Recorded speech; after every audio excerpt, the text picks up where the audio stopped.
Salli wa sallim ya salam ala nabi khairil anam wal ali wa sahbihi.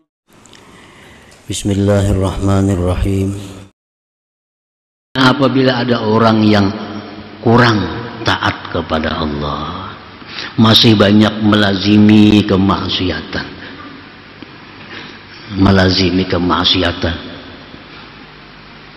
jadi beda dengan orang maksiat, lawan nang musirrun alal maksiat. Kalau orang maksiat itu berataan maksiat, kecuali para anbiya mursalin, berataan orang maksiat. Selain pada nabi, selain pada rasul, maksiat kepada Allah. Kenapa? Karena kada ada jaminan untuk selalu taat. Dan itu kada jadi masalah. Memang manusia demikian. Yang kita khawatir ini adalah musirrun alaiha, mengekali atas maksiat. Nah ini yang jangan sampai ini. Kalau kita maksiat kepada Allah, tobat. Maksiat kepada Allah, tobat. Itu termasuk orang taat, masih termasuk orang yang taat. Kullu bani Adam khata wa khairu khatain at-tawwabun. Tiap-tiap manusia itu berbuat salah. Sebaik-baik orang yang berbuat salah, orang yang kembali, orang yang tobat. Jadi kalau kita maksiat, tobat, maksiat, tobat, maksiat, tobat, itu masih orang yang sangat baik. Masih orang baik. Karena kita kada bisa lepas dari maksiat. Kita kada nabi, kita kada rasul. Imam Junaid Al-Junaid Baghdadi ditanya oleh muridnya, ayaznil arifu billah, adakah mau berzina orang yang sudah sampai tingkatan ma'rifat kepada Allah? Orang wali itu maulah berbuat zina. Imam Junaid menjawab bahwa yang terpelihara daripada itu hanya anbiya wal mursalin. Anbiya hanya rasul dan nabi yang kada mau itu. Lain pada rasul dan nabi, semuanya ada kemungkinan berbuat maksiat apapun. Cuma bedanya orang-orang itu begitu buat maksiat, tobat kepada Allah. Yang khawatir jangan sampai kita masuk musirrun alal ma'asi, orang yang melazimi maksiat. Nah ini melazimi, berbuat maksiat jadi amalan, berbuat maksiat jadi wirid. Ini yang khawatir. Ini yang kada bisa dikatakan sebagai orang yang saleh. Ini kada bisa dikatakan orang yang taat.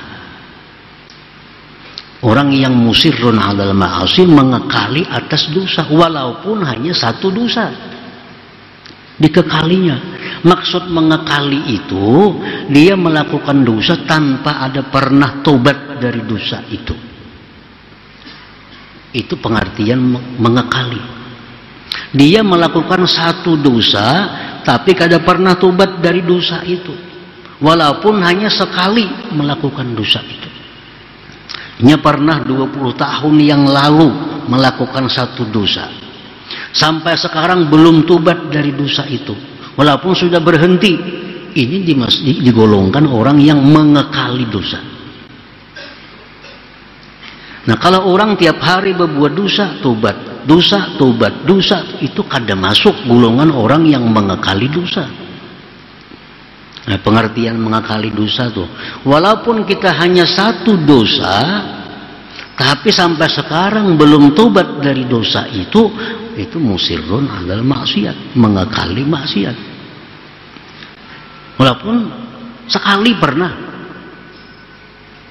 tapi kada pernah tobat. Nah, mengekali. Ini hari-hari berbuat dosa, tapi hari-hari juga tobat.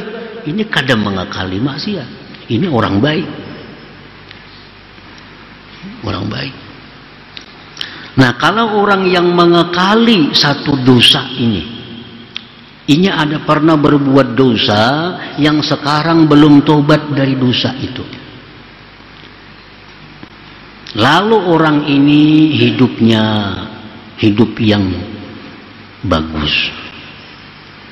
Nah, hidupnya hidup yang bagus, lapang, rezekinya luas, makmur, segala macamnya.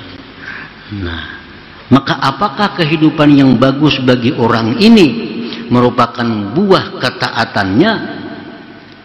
Nah, Rasulullah SAW menyatakan bahwa itu bukan buah ketaatannya, tetapi itu merupakan lanjuran daripada Allah Subhanahu wa Ta'ala. Istidraj minallah. Padahal sembahyang aja orangnya, puasa aja orangnya, tapi ini ada berisi dosa yang sampai sekarang belum tobat dari dosa itu, yang sampai sekarangnya belum bisa menyesali dosa itu, sampai sekarang belum bisa menyesali dosa itu. Nah, ini orang mukimun atau musirun. Nah, bila orang semacam ini hidupnya makmur, itu lanjuran dari Allah. Bukan ini tanda masuk surga, bukan. Rasulullah SAW bersabda, "Idza ra'aita Allah Ta'ala yu'til 'abda minad dunya ma yuhib wa huwa muqimun 'ala ma'asih, fa inna ma dzalik min istidraj." Thumma tala Rasulullah SAW, "Falamma nasu ma dzukkiru bih fatahna 'alaihim abwaaba kulli syai' hatta idza farihu bima utu akhadnahum baghtatan fa idza hum mublisun." Akhrajahu Ahmad. Bila engkau melihat Allah Subhanahu wa Ta'ala memberikan kepada si hamba akan dunianya apa yang hamba itu maui, sedangkan hamba itu masih mengekali atas maksiat-maksiatnya, maka itu merupakan lanjuran daripada Allah Subhanahu wa Ta'ala. Orang ini mengekali beberapa dosa, ada tubat daripada dosa-dosa, tapi nya membangan-angan apa aja jadi aja. Inya berkehendak ini kabul, hendak ini tercapai, hendak ini jadi. Pada orang ini ada dosa yang belum tubat. Nah, itu menunjukkan ya Nabi min hustidraj dari Allah, itu lanjuran. Itu lanjuran. Nah, apa arti lanjuran itu? Beliau membaca Al-Quran manakala mereka itu sudah meninggalkan apa-apa yang diperintahkan dengannya. Tubat itu disuruh. Satu dosa pun disuruh tubat. Ini kada. Sampai sekarang ada lagi yang kada tubat. Kami bukakan ujar Tuhan atas mereka itu pintu-pintu tiap-tiap sesuatu. Pintu kekayaan, pintu kebahagiaan dalam dunia, pintu kelapangan. Sehingga bila mereka gembira dengan apa yang kami berikan, kami ambil mereka itu baghtatan, mendadak. Maka mereka itu menjadi binasa. Fa-idza hum mublisun. Rahatnya gembira, rahat di tengah-tengah karirnya, mati mendadak. Maka binasalah dia. Karena apa? Karena ada dosa-dosa yang ia belum sempat tobat kepada Allah Subhanahu wa Ta'ala. Nah, para muhibbin rahimakumullah, mati mendadak itu bagi orang yang beriman kepada Allah, bagi orang yang takwa kepada Allah, keberuntungan. Keberuntungan. Bagi orang-orang yang banyak dosa, mati mendadak itu kebinasaan. Itu kebinasaan. Banyak maksiat kepada Allah, nah, belum ada tobat kepada Allah, mati ada begeringan, nah itu kebinasaan. Yang bagus tuh yang banyak dosa nih garing 2-3 tahun dulu, berkursi roda dulu, jadi sempat tobat, sempat baik, nah hanyar mati, itu bagus, tanda Allah sayang. Tapi kalau orang maksiat mati mendadak, ini kebinasaan. Kada sempat apa-apa yang dia persiapkan untuk menghadap Allah Subhanahu wa Ta'ala. Lain orang takwa, kapanpun ia mati adalah kebaikan baginya, baik mendadak, baik sakit, baik apa. Kalau orang yang takwa kepada Allah, itu semuaan kebaikan bagi mereka.